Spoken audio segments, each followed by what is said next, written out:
vous allez bien, je me présente, je m'appelle Aménan et bienvenue sur l'Éveil Ivoirien.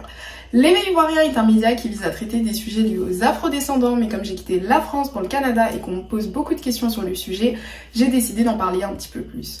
Aujourd'hui, je vais vous donner les tips afin de pouvoir immigrer facilement et rapidement au Canada en 2024. Il faut savoir que depuis quelques semaines, voire quelques mois, etc., le gouvernement du Canada a annoncé un peu les prévisions pour l'année 2024 et ce jusqu'en 2026.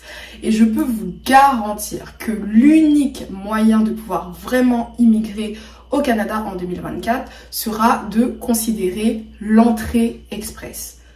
Qu'est-ce que c'est que l'entrée express? C'est le système d'immigration qui permet de pouvoir rentrer au Canada directement avec la résidence permanente. Beaucoup de personnes vont vous dire que le moyen le plus rapide et efficace pour pouvoir rentrer au Canada, c'est soit le visa étudiant ou soit le visa visiteur. Alors c'est absolument pas vrai du tout depuis quelques mois.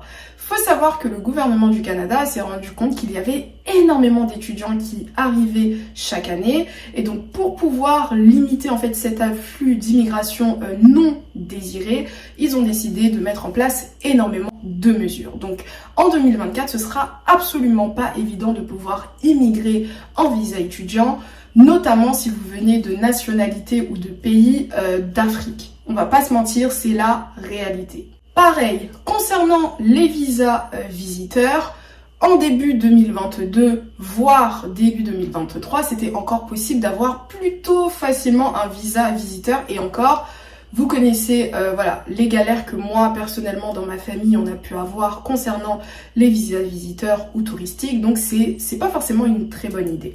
En plus de ça, le gouvernement s'est rendu compte qu'énormément de visiteurs arrivaient au Canada et restaient. Et le souci avec ça, c'est que déjà tu deviens un illégal sur le territoire, mais en plus de ça, ces personnes, afin de pouvoir rester, demandent un statut de réfugié.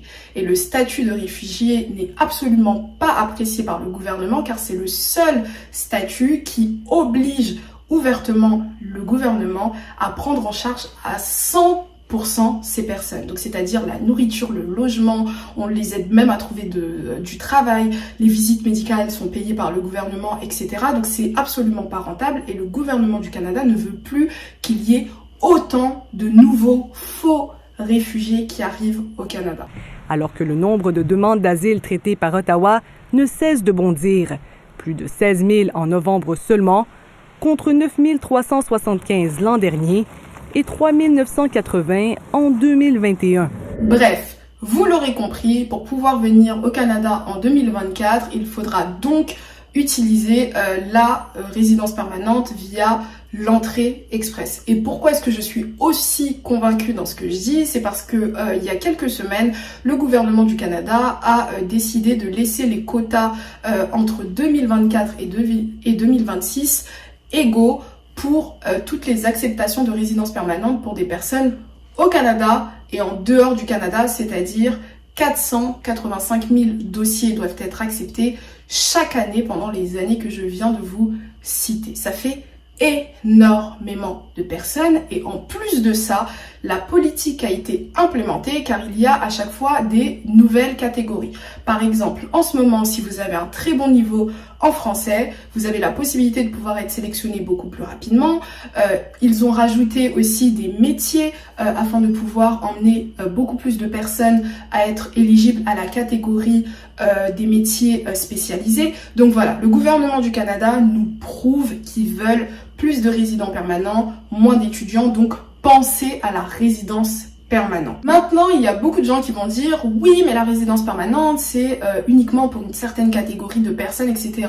Absolument pas. Ça, c'est vraiment une idée reçue que les gens se font par rapport à ce programme, car on pense qu'il faut forcément soit avoir de l'expérience au Canada ou soit avoir un master ou des très très grands diplômes, etc. Pas du tout. Avec un bac, vous pouvez faire la résidence permanente. Même si vous n'avez pas d'études, mais que vous avez de l'expérience dans un travail, dans un domaine qui est recherché par le Canada, vous pouvez avoir la résidence permanente. Si vous êtes bon en français, vous pouvez avoir la résidence permanente. Enfin bref. En gros, il faut juste comprendre le système. Comme c'est un système de points, plus vous allez avoir de points et plus vous allez pouvoir être sélectionné. Mais pareil, en termes d'argent, c'est beaucoup plus rentable de faire une résidence permanente que de faire un visa étudiant. Car la preuve de fonds qu'on va te demander dans le cadre de ta RP ne va absolument pas être retirée par le gouvernement. Alors que, on va pas se mentir, un étudiant, il est obligé de payer ses cours pour pouvoir rester au Canada, être éligible pour les futurs programmes, etc. Le but de cette vidéo n'était absolument pas de vous montrer comment faire pour pouvoir faire les démarches de résidence permanente, car j'ai énormément de vidéos sur le sujet, mais c'était vraiment de vous donner cette nouvelle. Mettez toute votre énergie sur la résidence permanente, donc le programme de l'entrée express si vous souhaitez immigrer au Canada en 2024. Malheureusement, les autres visas vont plus prendre votre énergie qu'autre chose. Il y a des tirages au sort tout le temps. Si vous n'êtes pas tiré au sort aujourd'hui, peut-être que vous allez l'être dans une semaine ou dans 2 semaines. Vraiment, mettez votre énergie sur cette demande de résidence permanente et je vous souhaite justement la sélection. Ce sera tout pour cette vidéo. Je vous invite à vous abonner, commenter, liker, partager et moi je vous dis à la prochaine pour une prochaine vidéo. Bye bye!